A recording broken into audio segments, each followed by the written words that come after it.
Buenas tardes, bienvenidos a otro video tutorial, ahora referente a el criterio de estabilidad de Routh-Hurwitz, competente a un tema referente a control clásico. Muy bien, de acuerdo a la teoría que ya debieron haber checado respecto a este criterio, pues este criterio prácticamente nos va a ayudar para determinar la estabilidad absoluta de un sistema de control. En los videotutoriales anteriores habíamos definido que podíamos determinar la estabilidad absoluta cuando nosotros, por lo regular, factorizábamos un término S al cuadrado. Podíamos obtener sus raíces y a través de estas raíces las podíamos graficar en el plano complejo para definir si el sistema era estable o no, de acuerdo a si sus polos caían en el semiplano izquierdo o el semiplano derecho. La mayoría de sistemas de control, pues por supuesto que no tienen términos referentes a S al cuadrado. La mayoría de sus términos, en su función de transferencia en lazo cerrado, por lo regular nos va a dar términos en los cuales tenemos un grado quizá mayor, tal vez S al cubo, S a la cuarta, S a la quinta, etc. Entonces, el criterio de estabilidad de Routh-Hurwitz nos va a definir si existen o no raíces inestables en una ecuación polinomial, sin que nosotros tengamos que obtener dichas raíces. Es un procedimiento más sencillo, un poquito más práctico, y podemos definir cuántas raíces en el semiplano derecho vamos a tener y definir si efectivamente tenemos una inestabilidad. Incluso en algunos sistemas donde por ahí vamos a tener un término K que va a estar incluido en lo que es el término polinómico, también aquí podemos definir cuál es el rango de valores a los cuales la K, o cómo yo puedo variar esa K, de modo que el sistema pueda pasar de inestabilidad a una estabilidad absoluta. Muy bien, entonces, en el criterio de estabilidad de Routh-Hurwitz, vamos a determinar cuando tenemos un polinomio de este grado. Tenemos s cuarta más 2s cúbica más 3s al cuadrado más 4s más 5 igual a 0. Entonces, lo que tenemos que hacer aquí es un arreglo. Es decir, voy a formar un array de filas y columnas donde tengamos que colocar, en este caso, todos los coeficientes de mi ecuación característica. Entonces, lo primero que tenemos que hacer es tomar el término más grande, que es s a la cuarta, y después ir de mayor a menor. Es decir, aquí voy a colocar s cuarta y lo voy a ir haciendo en una columna. Entonces sigue s al cubo, sigue s al cuadrado, posteriormente s a la 1 y finalizamos con el término s a la 0. Entonces así voy a empezar a formar, en este caso, el array de términos. Voy a empezar con lo que es la primer fila, que es s a la cuarta. Entonces me voy a ir a lo que es la ecuación característica y voy a definir o utilizar solamente los coeficientes de cada término, es decir, los números reales que acompañan en este caso a la s a la 1, s a la 2, s a la 3, etc. Pero lo voy a hacer de la siguiente forma, lo voy a hacer salteado, es decir, voy a empezar con el coeficiente de s a la cuarta y me voy a brincar hasta el coeficiente de s al cuadrado. Otra vez me voy a brincar 1 y voy a llegar hasta el coeficiente de s a la 0. De tal modo que los voy a colocar en esta fila. Es decir, el coeficiente de s a la cuarta es 1, el coeficiente de s al cuadrado es 3 y el coeficiente de s a la 0 es 5. Posteriormente, para s al cubo me paso a la siguiente fila. Para s al cubo voy a tomar ahora lo que es el coeficiente de s al cubo, que es 2. Y me voy a brincar hasta el coeficiente de S a la 1. Entonces el coeficiente sería 4. Después, como me voy a brincar, o voy a brincar al 5, ya no tengo más términos. Entonces, este procedimiento me dice que cuando ya no hay términos, entonces yo los tengo que complementar con un 0. Y entonces, aquí ya formamos lo que es el primera raíz de términos. Posteriormente, de acuerdo a la teoría, vamos a ver que aquí va a existir el término B1, el término B2, el término B3. Entonces, para poder encontrar este término B1, nos queda de la siguiente forma. Entonces, ¿esto cómo lo voy a hacer? Muy bien. Lo vamos a hacer de la siguiente forma. Vamos a multiplicar el término que está arriba de B1, que sería 2, que va a multiplicar a 3, o sea, va a ser cruzado. Es 2 por 3 menos 4, que multiplica a 1. 4 por 1. Y se va a dividir entre el mismo elemento que está por encima de lo que es B1. Entonces, sobre 2.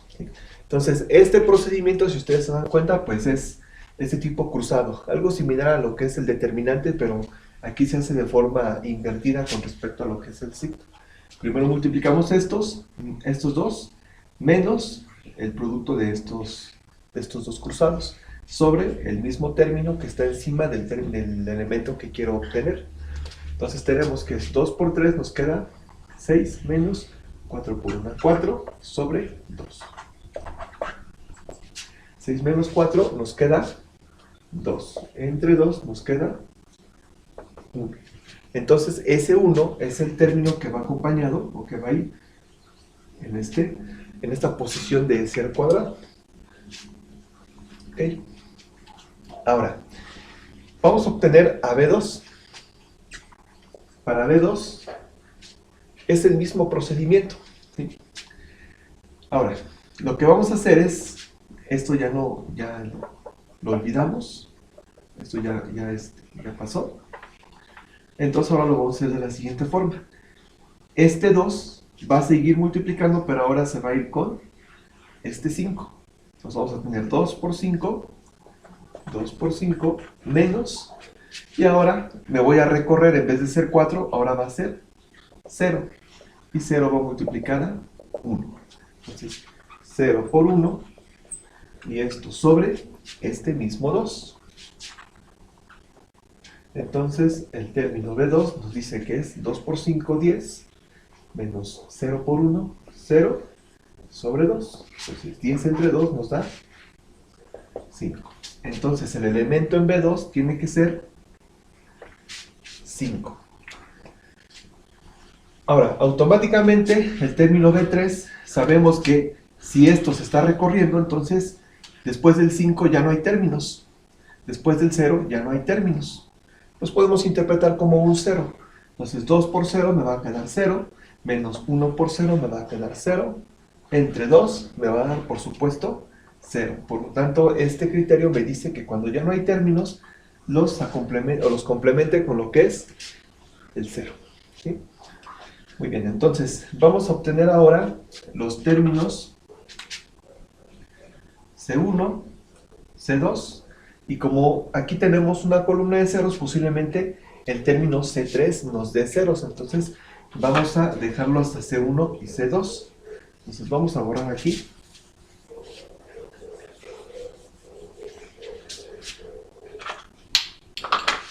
Entonces tenemos C1.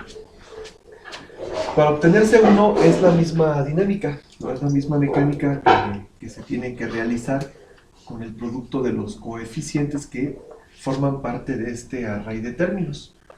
Por lo tanto, tomo el número que está por encima de C1, que es el elemento que quiero buscar, y sería en este caso el 1. Ese 1 multiplica cruzado a 4. Entonces tendríamos 1 por 4.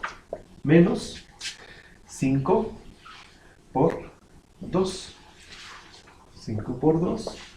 Y este sobre el mismo 1. Entonces C1 es igual a 4 por 1, 4. Menos 5 por 2, 10 sobre 1. 4 menos 10 nos queda menos 6 sobre 1. C1 es igual a menos 6. Entonces aquí vamos a poner menos 6. Ahora, para obtener a C2 es absolutamente lo mismo, entonces vamos a quitar estos elementos y es lo mismo, ¿no? Con el 1, ahora 1 va a multiplicar a 0 y 0 multiplica a 2. Entonces tenemos 1 por 0 menos 0 por 2 sobre el mismo 1. Entonces sabemos que toda esta parte del numerador, por supuesto que nos va a dar 0.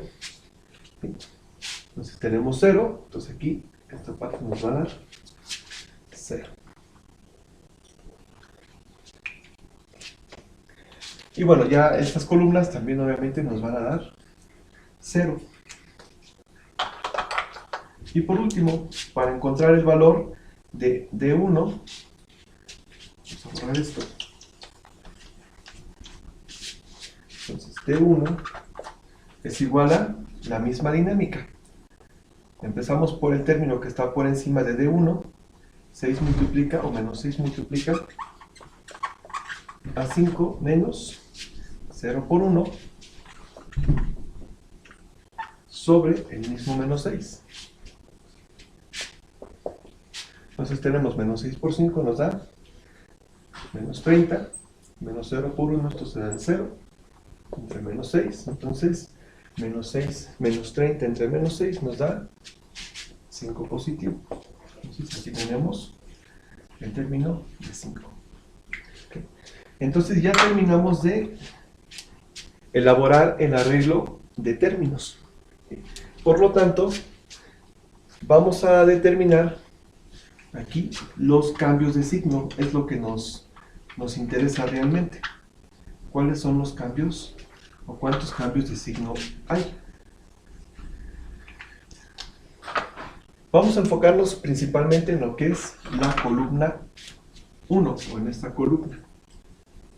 Esta va a ser la importante, la primera columna. Si todos los coeficientes de esta columna son positivos, quiere decir entonces que todas las raíces de esta ecuación característica están en el semiplano izquierdo, por lo tanto hay o tenemos estabilidad. Pero si nosotros tenemos aquí un cambio de signo o alguno de los coeficientes es negativo, quiere decir entonces que hay cambios de signo. Por ejemplo, de 1 para 2 no hay cambios de signo.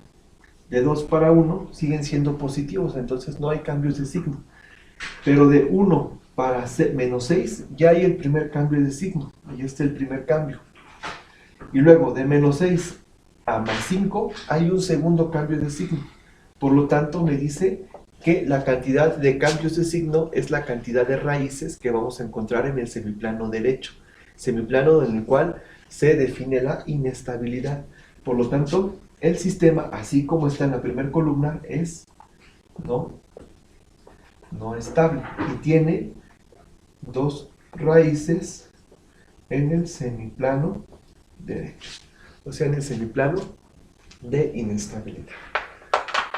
Entonces, ese es un ejemplo respecto a el análisis que se hace mediante este método de Routh-Hurwitz para la estabilidad. Obviamente, cuando no tenemos, por supuesto, a la mano una herramienta para poder factorizar o determinar las raíces de esta ecuación característica y poder ubicarlas en el plano complejo. Esto pues simplemente nos ayuda a definir de forma directa si es estable o inestable con los cambios de signo. Hay algunos casos especiales para los cuales tenemos que prestar atención.